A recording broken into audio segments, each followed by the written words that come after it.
ओम शांति। आज आप सबके सामने ये हम अव्यक्त मुरली पढ़ने जा रहे हैं, जिसका टाइटल है बंधन मुक्त आत्मा की निशानी। 6 अगस्त 1970 की अव्यक्त मुरली यह है। यह 1970 की अव्यक्त मुरलियों से लिया है। और जब हम न्यारे और प्यारे बुक पढ़ रहे थे तो उसमें जो तीसरा पार्ट शुरू होता है, उसमें शुरुआत में ही यह बहुत पावरफुल महावाक्य यहाँ पर सुने कि जितना न्यारेपन की प्रैक्टिस में आगे, उतना ही विश्व को प्यारे लगने में आगे होंगे। तो ऐसा लगा कि यह पूरी मुरली आप सबके सामने रखनी चाहिए, इसलिए इस मुरली को यहाँ पर हम पढ़ेंगे। अभी अव्यक्त स्थिति में स्थित होकर व्यक्त देह का आधार लेकर देख रहे हैं, यह अनुभव कर रहे हो। जैसे कोई स्थूल स्थान में प्रवेश करते हो, वैसे ही इस स्थूल देह में प्रवेश कर यह कार्य कर रहे हैं, ऐसा अनुभव होता है। जब चाहे तब प्रवेश करें और जब चाहे तब फिर न्यारे हो जाएं, ऐसा अनुभव करते हो। 1 सेकंड में धारण करें और 1 सेकंड में छोड़े, यह अभ्यास है। जैसे और स्थूल वस्तुओं को जब चाहे तब लो और जब चाहो तब छोड़ सकते हैं ना, ऐसे इस देह के भान को जब चाहे तब छोड़ देही अभिमानी बन जाएं। यह प्रैक्टिस इतनी सरल है जितनी कोई स्थूल वस्तु की सहज होती है। मतलब बाबा कहते हैं वस्तु यूज करते हैं, लिया और छोड़ा, उतना यह देह को आधार बनाया और छोड़ा, यह प्रैक्टिस इतनी ही सरल है। रचयिता जब चाहे रचना का आधार लें, जब चाहे तब रचना के आधार को छोड़ दें, ऐसे रचयिता बने हो। रचयिता बनकर रचना का आधार लेना और छोड़ना, वैसा बने हो और वैसा रचयिता बने हो। जब चाहे तब न्यारे, जब चाहे तब प्यारे बन जाएं। इतना बंधन मुक्त हो, जब चाहे तब न्यारे बन जाएं और जब चाहे तब प्यारे बन जाएं। इतना बंधन मुक्त बने हो। यह देह का भी बंधन है, देह अपने बंधन में बांधती है। यह देह का भी बंधन है। मुख्य बंधन क्या है? हमारे देह का। देह अपने बंधन में बांधती है। अगर देह बंधन से मुक्त हो तो यह देह बंधन नहीं डालेगी, लेकिन कर्तव्य का आधार समझ आधार को जब चाहे तब ले सकते हैं। ऐसी प्रैक्टिस चलती रहती है। कर्तव्य करने के लिए आधार लिया और आधार समझकर शरीर को यूज कर रहे हैं, ऐसा प्रैक्टिस करना है। बाबा कहते हैं देह के भान को छोड़ने अथवा उनसे न्यारा होने में कितना समय लगता है। यह देह का भान, यह शब्द नोट करिएगा, क्योंकि आगे कुछ बातें आएगी, उससे देह का भान अलग है, वह हमको समझ में आएगा। 1 सेकंड लगता है। बाबा कहते हैं देह का भान छोड़ने में 1 सेकंड लगता है। सदैव 1 सेकंड लगता है, वह कभी कितना और कभी कितना समय लगता है। तो किसी ने कहा कभी कैसा और कभी कैसा। इससे सिद्ध है कि अभी सर्व बंधनों से मुक्त नहीं हुए हो। ठीक है, शरीर से देह भान से मुक्त होने में अगर समय ज्यादा लगता है तो इसका मतलब ही यह है कि सर्व बंधनों से मुक्त नहीं हुए हो। जितना बंधन मुक्त उतना ही योग युक्त होंगे। यह इंपॉर्टेंट बात आ रही है यहाँ पर। जितना हम बंधन मुक्त होंगे उतना ही योग युक्त होंगे। तो यह निशानी आई यहाँ पर पहली कि योग युक्त जितना हम रहते हैं उतना ही समझना है कि हम बंधन मुक्त हैं।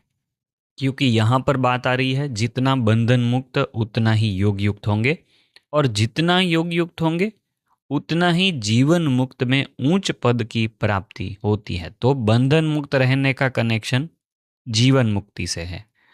तो इसका मतलब ये हुआ कि हमारी सतयुग त्रेता में भी ऐसी ही अवस्था होगी, बंधन मुक्त अवस्था। ठीक है, अगर बंधन मुक्त नहीं तो योग युक्त भी नहीं। उसको मास्टर सर्वशक्तिवान कहेंगे? बंधन मुक्त अगर नहीं हो तो मास्टर सर्वशक्तिमान भी उसको नहीं कह सकते। देह के संबंध और देह के पदार्थों से लगाव मिटाना सरल है। देखो यहाँ पर जो बात आ रही है ना वो बहुत पावरफुल है, उसको ध्यान से एक बार नोट करिएगा कि देह के संबंध से, ठीक है, और देह के पदार्थों से लगाव मिटाना सरल है, लेकिन देह के भान से मुक्त होना मेहनत की बात है। तो इसका मतलब देह का जो भान है वह इस दोनों से भी पावरफुल है और दोनों से भी सूक्ष्म है। तो यहाँ पर आया देह के संबंध, क्योंकि देह का संबंध जो होता है वो देह से बाहर होता है। देह के पदार्थ होते हैं वो देह से अलग होते हैं, बाहर होते हैं। जो देह का भान है वो हमारे देह से जुड़ा हुआ है, हमारा, हम देह को चलाते हैं, देह को हम, ओनरशिप है हमारी, मतलब हम उसके रचयिता हैं, हम उसके मालिक हैं। तो उसका जो भान होता है वह उससे भी, इन दोनों से भी सूक्ष्म होता है। इसलिए यहाँ पर आया कि देह के संबंध और देह के पदार्थों से लगाव मिटाना सरल है, लेकिन देह के भान से मुक्त होना मेहनत की बात है। अभी क्या बंधन रह गया है? यही देह के भान से मुक्त हो जाना, यही बंधन अब रह गया है कि देह के भान से मुक्त हो जाना।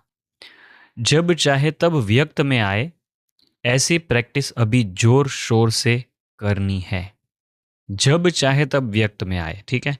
इसका मतलब जब भी काम हो तभी व्यक्त में हो, बाकी सब समय अव्यक्त या अलौकिक अवस्था में, योग की अवस्था में हो, ऐसा बाबा हमसे चाहते हैं।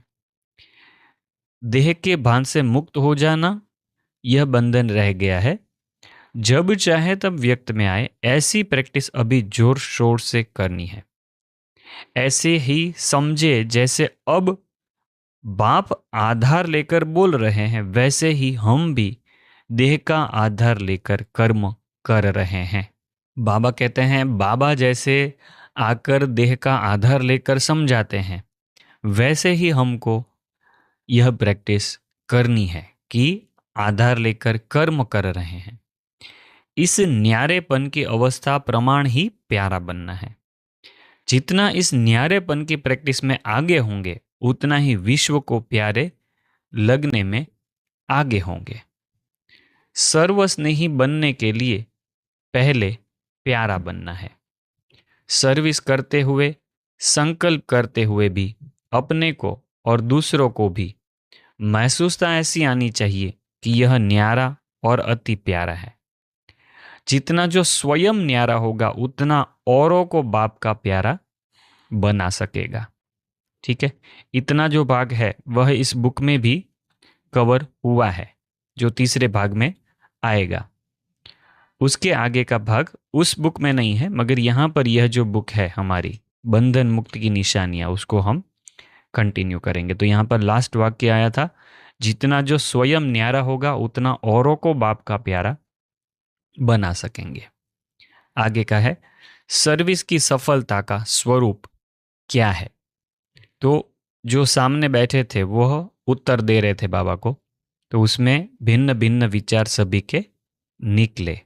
सर्विस की सफलता का स्वरूप यही है कि सर्व आत्माओं को बाप के स्नेही और बाप के कर्तव्य में सहयोगी और पुरुषार्थ में उन आत्माओं को शक्ति रूप बनाना है। देखो, सर्विस की सफलता किस आधार से गिनी जाएगी? हम जितनी भी सेवा करते हैं उसकी सफलता हुई या नहीं, वह इस 3 बातों से चेक करना है। ठीक है, पहला क्या कहा? सर्व आत्माओं को बाप के स्नेही, बाप के कर्तव्य में सहयोगी और पुरुषार्थ में उन आत्माओं को शक्ति रूप बनाना। कि पुरुषार्थ कर रहे हैं वो आत्माएं, उसमें उनको शक्ति रूप बनाना, तो उनको कुछ न कुछ शक्ति का या आगे बढ़ने का अनुभव हो। यह 3 है सफलता की निशानियां। यह है सर्विस की सफलता का स्वरूप।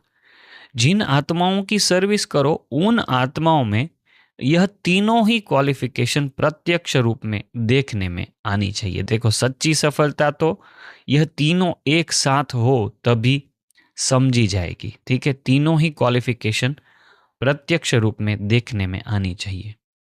अगर तीनों में से कोई भी गुण की कमी है तो सर्विस की सफलता की भी कमी है। समझा?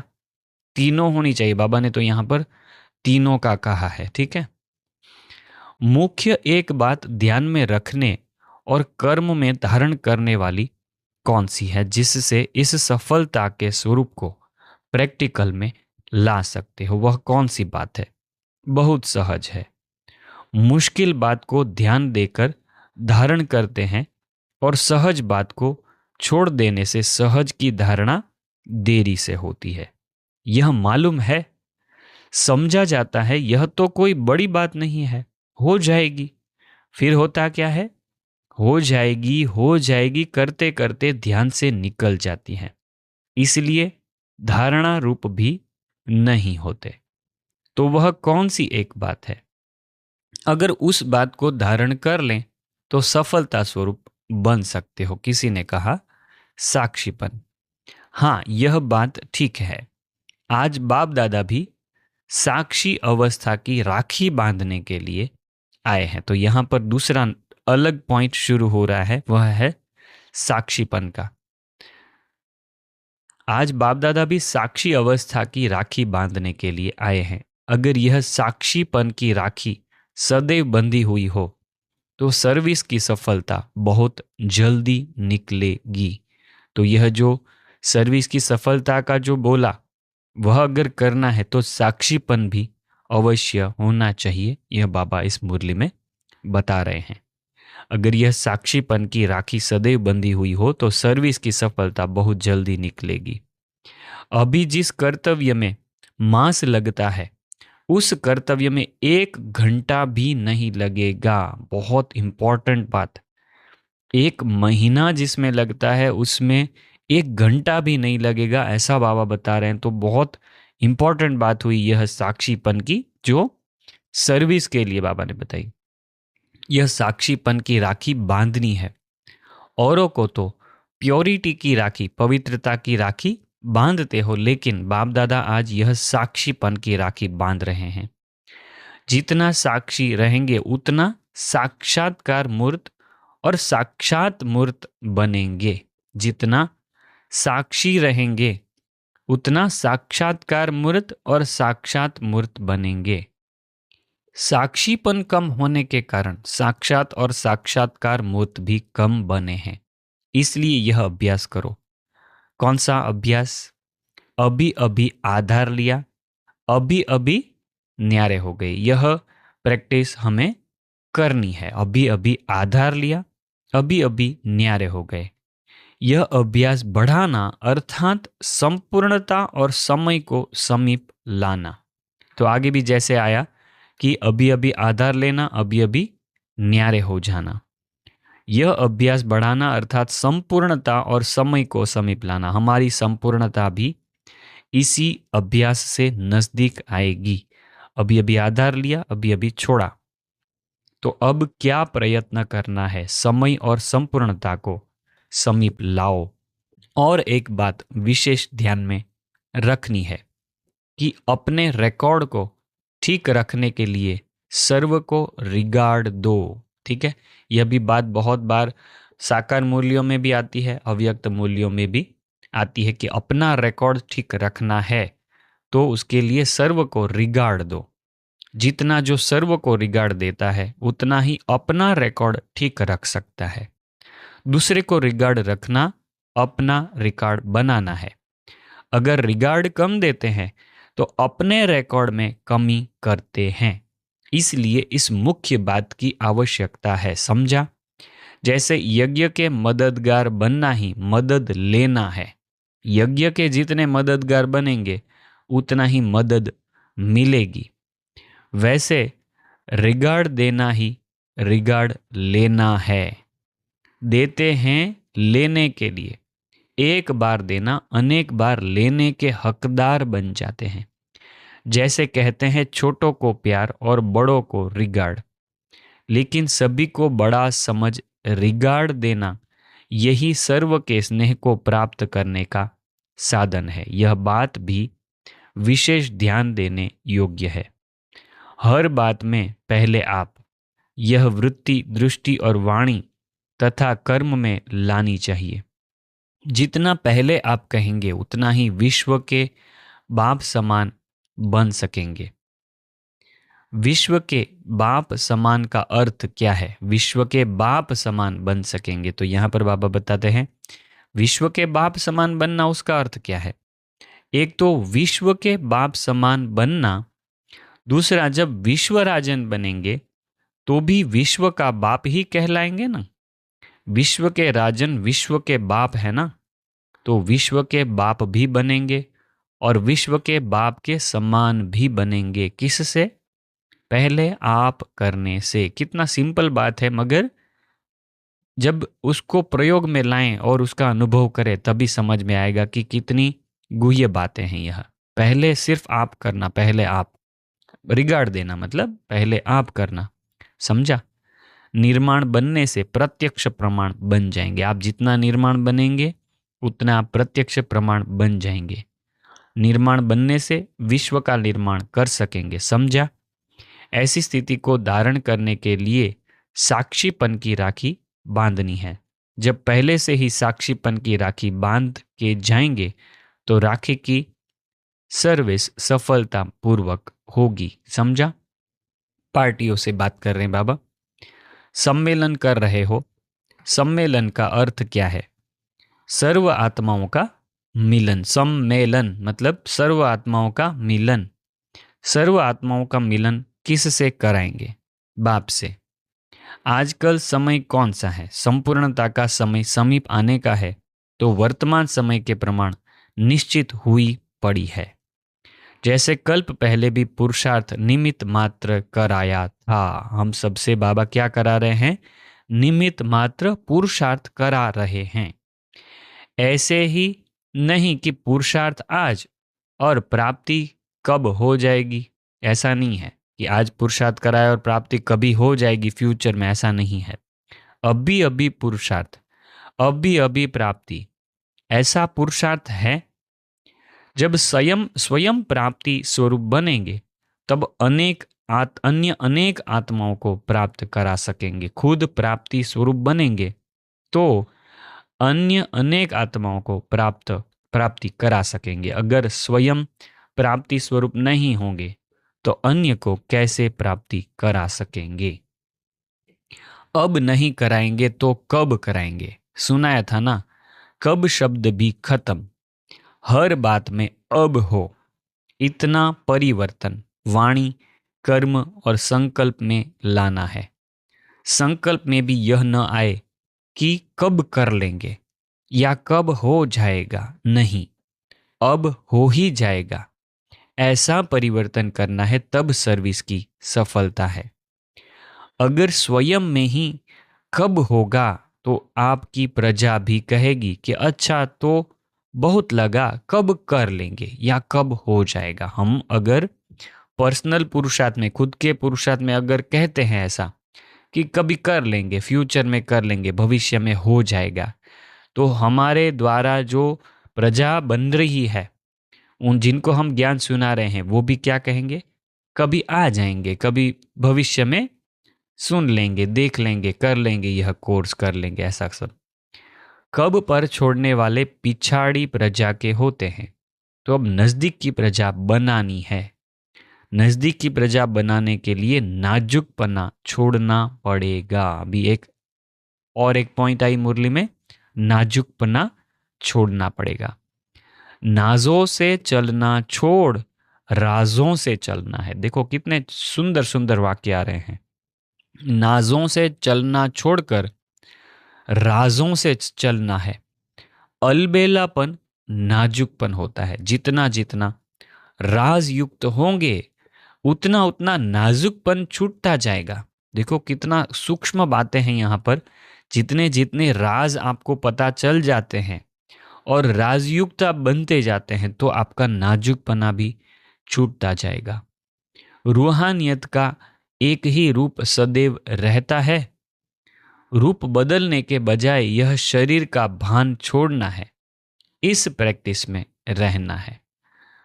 शरीर छोड़ने का अभ्यास होगा तो रूप बदलना छूट जाएगा। हमारा रूप पूरे दिन में बदलता रहता है, इसके बारे में बाबा कह रहे हैं कि शरीर छोड़ने का अभ्यास होगा। इस शरीर में जैसे आगे भी बात आई कि इसका आधार लेकर हम कार्य कर रहे हैं, ऐसी अनुभूति हमको आए। जैसे बाबा आते हैं और शरीर का आधार लेकर कार्य करके मुरली सुना के चले जाते हैं, तो हमको भी ऐसा अनुभव हो कि हम कार्य करने के लिए आए हैं। शरीर छोड़ने का अभ्यास होगा तो रूप बदलना छूट जाएगा। पढ़ाई में भी रेगुलर होना मुख्य बात होती है। वह भी सिर्फ आने में नहीं, लेकिन हर बात में रेगुलर। सिर्फ सेंटर पर आना और मुरली सुनना, उस बात में सिर्फ रेगुलर नहीं, मगर हर बात में रेगुलर। जितना रेगुलर उतना ही रूलर बनेंगे। सब बात में रेगुलर तो रूलर, वहां पर राजा बनेंगे। तो क्या करना पड़े? सभी बातों में रेगुलर। अमृत वेले उठने से लेकर हर कर्म, हर संकल्प, हर वाणी में भी रेगुलर। रेगुलर मतलब श्रीमत प्रमाण। एक भी बोल ऐसा न निकले जो व्यर्थ हो। एक भी शब्द ऐसा न निकले जो व्यर्थ हो। इस दुनिया के जो बड़े आदमी हैं, वह लोग जब स्पीच करते हैं तो उन्हों के बोलने के शब्द भी फिक्स किए जाते हैं। बड़े बड़े व्यक्ति जो होते हैं स्पीच देते हैं, तो उनकी स्पीच पहले से लिखी हुई होती है, उसको बहुत बार रिपीट करते हैं, उसको चेक करवाते हैं कि इसमें एक भी शब्द ऐसा ना हो कि पब्लिक उन पर आक्रोश करे या उससे नाराज हो जाए। आप भी बड़े से बड़े आदमी हो ना। अभी बाबा हमको बता रहे हैं कि आप क्या हो। दुनिया में 9 लाख या 2 करोड़ आत्माएं, जो 850 900 करोड़ आत्मा है, उसके सामने हम इतनी आत्माएं हैं। 9 लाख या कहो या 2 करोड़ जितनी जो आत्माएं जो इस ज्ञान को अच्छी तरीके से सुनने वाली है, उन आत्माओं की बाबा बात कर रहे हैं। आप भी बड़े से बड़े आदमी हो ना, तो आपके बोल भी फिक्स होने चाहिए, माया की मिक्स न हो। ऐसे रेगुलर बनने वालों की सर्विस सफल हुई पड़ी है। सम्मेलन का हर कार्य करते भी यह कभी नहीं भूलना कि हम विश्व के आगे साक्षात्कार मूर्त है। कितनी भी सेवा के कार्य करें, सम्मेलन करें, मीटिंग करें, तो भी यह बात नहीं भूलना कि हम विश्व के आगे साक्षात्कार मूर्त हैं। साक्षात्कार मूर्त बनने से आपके द्वारा बाप दादा का साक्षात्कार स्वतः ही होगा। वह तब कर सकेंगे जब स्वयं को ज्ञान योग का प्रत्यक्ष प्रमाण बनाएंगे। वह तब कर सकेंगे जब खुद को ज्ञान और योग का प्रत्यक्ष प्रमाण बनाएंगे। जितना स्वयं को प्रत्यक्ष प्रमाण बनाएंगे, उतना बाप को प्रत्यक्ष कर सकेंगे। अच्छा, यह जो मुरली थी, मुरली का टाइटल था कि बंधन मुक्त आत्मा की निशानी। 1970 की मुरली से यह महावाक्य, 1970 की मुरलियों से यह मुरली हमने सुनी, पूरी की पूरी मुरली सुनी। तो आप कमेंट करके यह बताइएगा कि हम जो अब तक करते आए हैं कि टॉपिक वाइज हम महावाक्य कवर करते हैं। जैसे यह न्यारे प्यारे बुक कवर कर रहे थे और उसका तीसरा पार्ट बनाने का सोचा था, मगर उसमें सोचते यह जो निकला, तीसरा पार्ट शुरू करते ही यह अच्छे महावाक्य हमने पढ़े, यह जितना न्यारापन की प्रैक्टिस, तो ऐसा लगा कि यह मुरली पूरी ही कवर करनी चाहिए। तो आपको अगर चाहिए कि ऐसी अलग अलग पूरी मुरलियाँ ही टॉपिक वाइज, जैसे यहाँ पर बंधन मुक्त आत्मा की निशानी आई, ऐसे बहुत सारी टॉपिक होगी इसमें। आप देखते हैं इसमें 70 में मुरलियों में देखो, यहाँ पर टॉपिक लिखी रहती है कि कौन सी मुरली में मुख्य कौन सा पॉइंट कवर हुआ है। संपूर्ण विल करने से विल पावर की प्राप्ति, अंतिम कोर्स मन के भावों को जानना, सेवा में सफलता पाने की युक्तियाँ। तो ऐसे अलग अलग मुरलियों में अलग अलग टॉपिक कवर होते हैं। तो आप अगर चाहते हो कि ऐसे करना चाहिए कि एक एक मुरलियाँ टॉपिक वाइज लें, तो वह भी कर सकते हैं। तो ऐसे मुरली की जो बुक है उसमें से ही डायरेक्टली हम पूरी मुरली सुन सकते हैं, वो भी कर सकते हैं। आप अपना ओपिनियन बताइएगा कमेंट करके, तो उस प्रकार से आगे कवर किया जाएगा। ठीक है, यह मुरली अच्छी लगी हो तो दूसरों को शेयर जरूर करें, जिससे यह वीडियो और लोगों को मिले और उनको भी इससे कुछ फ़ायदा हो और उनके पुरुषार्थ में कुछ खास परिवर्तन आए। इसलिए यह सब आपके सामने रख रहे हैं। आपको अच्छा लग रहा हो तो दूसरों को शेयर जरूर करिएगा। ओम शांति।